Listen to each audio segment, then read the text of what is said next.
Hello friends, welcome to civil concept Tamil. இன்றைக்கி நம்ம என்ன பார்க்க போகிறோம் அப்படின்னா, கட்டுமான துறையில் செலவை மிச்சப்படுத்தக்கூடிய ஒரு மெட்டீரியல் பற்றி தான் வந்து பார்க்க போகிறோம். அதாவது ஸ்டீலுக்கு மாற்றாக யூஸ் பண்ணக்கூடிய எஃப்ஜிசி ரீபாஸை பற்றி இந்த பதிவில் பார்க்கலாம். எஃப்ஜிசி ரீபாஸ் அப்படிங்கிறது ஃபைபர் கிளாஸ் காம்போசிட் அப்படின்னு சொல்கிறோம். இதை வந்து எப்படி மேனுஃபேக்சர் பண்ணுறாங்க அப்படின்னா, ஃபைபர் கிளாஸ் வந்து 60%, ஈபாக்சி ரெசின் 40% கலந்து ஹை டெம்பரேச்சரில் வந்து ரோல் பண்ணி இதை வந்து தயாரிக்கிறாங்க. இது வந்து நமக்கு ராடாவோ ஸ்கொயர் பைப்பாவோ இல்லை ரவுண்ட் பைப்பாவோ வந்து நமக்கு கிடைக்குது. இந்த ரவுண்ட் பைப்பு ஸ்கொயர் பைப்பெல்லாம் வந்து அவுட் சைடில் நம்ம யூஸ் பண்ணுறக்கு ரூஃப் எல்லாம் போடுறக்கெல்லாம் யூஸ் பண்ணிக்கலாம். இந்த ராடு வந்து நம்ம ஸ்டீலுக்கு பதிலாக யூஸ் பண்ணலாம். நம்ம ஸ்டீலு தான் வந்து அதிகமான ஒரு காஸ்ட்டாக வந்து இருக்குது. அதாவது ஒரு 1000 ஸ்கொயர் ஃபீட் வீடு கட்டுறோம் அப்படின்னா நம்ம 4.5 டன்னு வந்து ஸ்டீல் வாங்க வேண்டியது இருக்குது. அது வந்து ஒரு டன்னு 75,000 அப்படின்னு போட்டிங்கன்னா ஒரு 3.5 லட்ச ரூபா வரைக்கும் நமக்கு செலவாகுது. இதில் வந்து 30-40% காஸ்ட்டை வந்து இதை யூஸ் பண்ணுறது மூலமாக வந்து நம்ம குறைக்க முடியும்.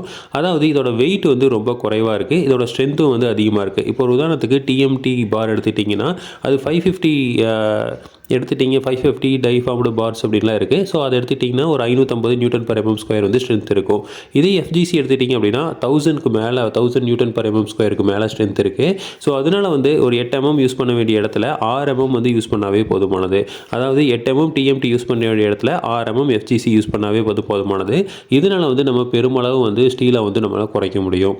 அடுத்தது வந்து இதோட வெயிட் வந்து ரொம்ப கம்மியாக இருக்கிறதுனால, அதாவது 4 டைம் வந்து இதோட வெயிட் வந்து கம்மியாக இருக்குது டிஎம்டி பார்ஸை கம்பேர் பண்ணுறப்போ. அதனால் இதை லிஃப்ட் பண்ணுறது இதெல்லாமே வந்து ரொம்ப ஈஸியாக இது இருக்கும்.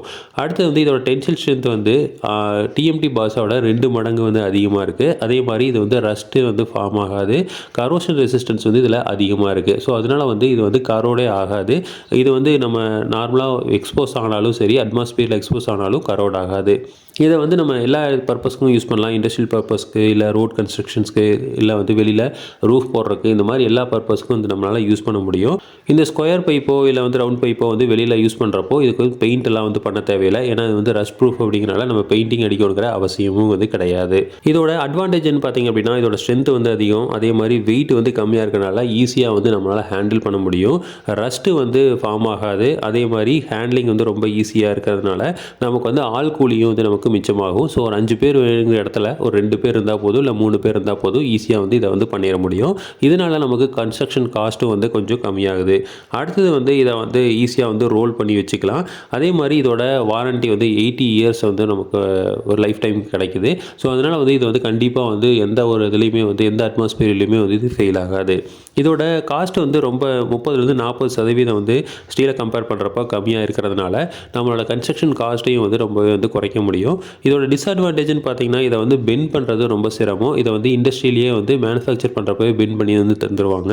அதே மாதிரி இதோட வெல்டு வந்து பண்ண முடியாது. ஸோ வெல்டு பண்ணிங்க அப்படின்னா அது வந்து அதோட ஸ்ட்ரென்த் வந்து லூஸ் ஆயிரும். ஸோ இதை வந்து வெல்டும் வந்து பண்ண முடியாது. அதே மாதிரி பெண்டும் வந்து பண்ண முடியாது. நமக்கு எப்படி வேணுமோ அதுக்கேற்ற மாதிரி நம்ம இண்டஸ்ட்ரியிலேயே வந்து மேனுஃபேக்சர் பண்ணி வந்து வாங்கிக்கலாம். இதுதான் வந்து நமக்கு ஒரு மெயின் இஷ்யூ. இதை வந்து எல்லா இடத்துலையும் யூஸ் பண்ணாத காரணம் பார்த்தீங்கன்னா, இதை வந்து நம்ம பென்ட்டோ இல்லை வந்து இதை பண்ண முடியாது. நம்ம வந்து டை தான் வந்து பண்ண முடியும். அதே மாதிரி இது வந்து கம்ப்ரஷன் ஸ்ட்ரென்த் வந்து இதோட இது வந்து கம்மியாக இருக்கிறதுனால நம்ம கம்ப்ரஷன் மெம்பரான காலமில் வந்து இதை யூஸ் பண்ண முடியாது. ஸோ இது வந்து நம்ம பீம்லையும் ஸ்லாபில் மட்டும்தான் வந்து யூஸ் பண்ண முடியுமோ தவிர காலமில் யூஸ் பண்ண முடியாது.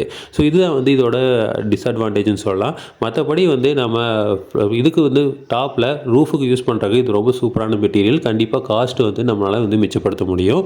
ஸ்டீலோட எல்லா ப்ராப்பர்ட்டியும் இதுக்கு இருக்குது. அதனால் வந்து இதை கண்டிப்பாக வந்து யூஸ் பண்ணலாம். ஸோ இதே மாதிரி இன்ஃபர்மேஷன் உங்களுக்கு தொடர்ந்து வேணும் அப்படின்னு எங்கள் சேனலை சப்ஸ்கிரைப் பண்ணுங்கள். தேங்க்யூ.